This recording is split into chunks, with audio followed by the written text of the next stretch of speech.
மனித தேகத்தில் வெட்ட வெட்ட வளர்வது தலைமயிரும் நகமும் தான். அந்த தலைமயிரை வெட்டுவதாலும் நகங்களை எத்தனை முறை நறுக்குவதாலும் யாரும் வலியையும் சுகத்தையும் உணர்வதில்லை.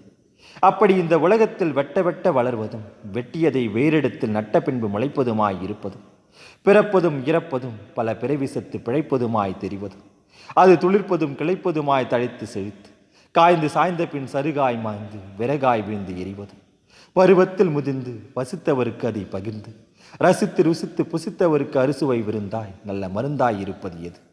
அது அழுவதும் தெரியாது, சிரிப்பதும் மெய் சிலிர்ப்பதும் புரியாது.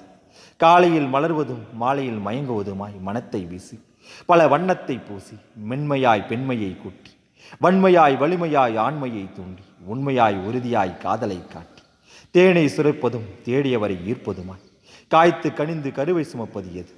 அதுவே தாவரும் தாய் தந்தையாய் தரணிக்கு அந்த இறைவன் தந்த